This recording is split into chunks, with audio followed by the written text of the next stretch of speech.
Hello দর্শক, আসসালামু আলাইকুম। সবাইকে স্বাগতম জানাচ্ছি আমার আজকের পর্বে। আজকে আমি আপনাদের চিড়ে আর বেসন দিয়ে দারুণ মজার একটি নাস্তা তৈরি করে দেখাবো। এই নাস্তাটি খেতে কিন্তু অনেক বেশি মজার হয়। ঘরে থাকা অল্প উপকরণে ঝটপট এই নাস্তাটি তৈরি করে নেওয়া যায়। তো চলুন রেসিপিটি দেখে নিচ্ছি। এই রেসিপিটি তৈরি করার জন্য প্রথমে একটি মিক্সিং বলে 1 কাপ পরিমাণ চিড়ে দিয়ে দিচ্ছি। এর মধ্যে পরিমাণ মতো পানি দিয়ে দিচ্ছি। 2 থেকে 3 বার পানি চেঞ্জ করে ধুয়ে পরিষ্কার করে নিতে হবে। তো চিড়া ভালো করে ধুয়ে পরিষ্কার করে পানি ভালো করে ঝরিয়ে নিয়েছি। এখন এর মধ্যে 5 চা চামচ পরিমাণ পানি দিয়ে ভিজিয়ে রাখবো। 4 থেকে 5 মিনিটের মতো ভিজিয়ে রাখবো। ফিরে আসলাম 5 মিনিট পর। দেখুন আমার চিড়াগুলো অনেকটা ফুলে ডাবল হয়ে গিয়েছে। এখন এই চিড়াগুলোকে একটি মিক্সিং বলে দিয়ে দিচ্ছি। এর মধ্যে 1/2 কাপ পরিমাণ বেসন দিয়ে দিচ্ছি। এই বেসন চিড়ার সাথে আলতো করে মিশিয়ে নিতে হবে।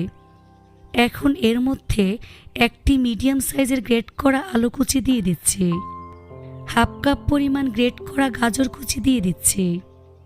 দিয়ে দিচ্ছি একটি পেঁয়াজ কুচি। 2 টেবিল চামচ পরিমাণ ধনিয়া পাতা কুচি দিয়ে দিচ্ছি। স্বাদ মতো লবণ দিয়ে দিচ্ছি। 1/4 চা চামচ পরিমাণ চাট মশলা দিয়ে দিচ্ছি। সামান্য পরিমাণ ভাজা জিরার গুঁড়ো দিয়ে দিচ্ছি।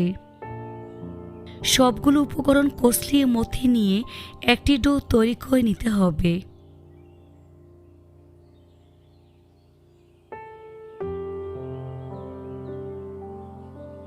তো আমার ডোটা রেডি হয়ে গিয়েছে। এবার হাতের মধ্যে তেল মেখে এখান থেকে পরিমাণ মতো মিশ্রণ নিয়ে প্রথমে এভাবে হাত দিয়ে চেপে চেপে গোল করে নেব। তারপর 2 হাত দিয়ে এভাবে চেপে চ্যাপ্টা করে নেব।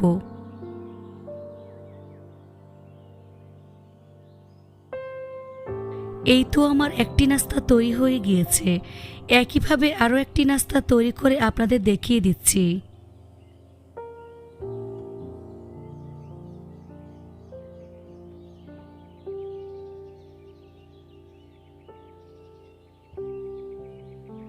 তো আমি আরও একটি নাস্তা তৈরি করে নিয়েছি। এভাবে একে একে সবগুলো নাস্তা আমি তৈরি করে নিয়েছি। এবার চুলা একটি ফ্রাই প্যান বসিয়ে পরিমাণ মতো সয়াবিন তেল দিয়ে তেলটাকে মিডিয়াম আঁচে গরম করে নিয়েছি।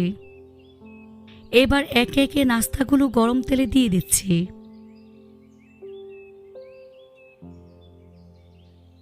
এখন চুলার আঁচ মিডিয়াম টু লো হিটের মাঝামাঝি রেখে নাস্তাগুলোকে ভেজে নিতে হবে। এক পাশ হালকা ভাজা হয়ে আসলে উল্টে দিচ্ছি।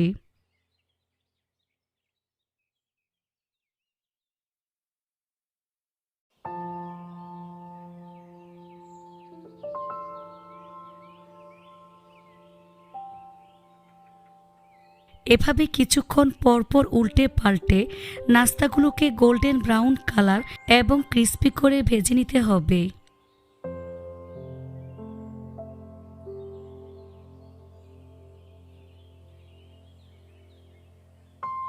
তো আমার নাস্তাগুলোকে গোল্ডেন ব্রাউন কালার করে ভেজে নিয়েছি।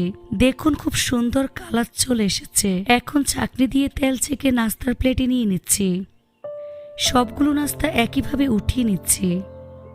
বাকিগুলোকে একইভাবে ভেজে নিতে হবে, তাই একে একে দিয়ে দিচ্ছি। এগুলোকেও একইভাবে উল্টে পাল্টে গোল্ডেন ব্রাউন কালার এবং ক্রিস্পি করে ভেজে নিতে হবে।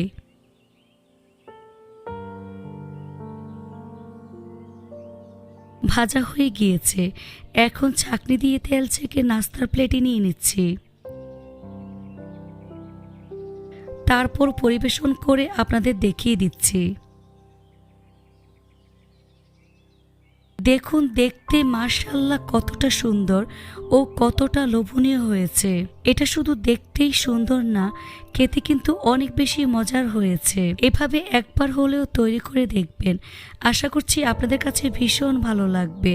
রেসিপিটি ভালো লাগলে অবশ্যই একটি লাইক দিবেন। চ্যানেলটি সাবস্ক্রাইব করার অনুরোধ রইল।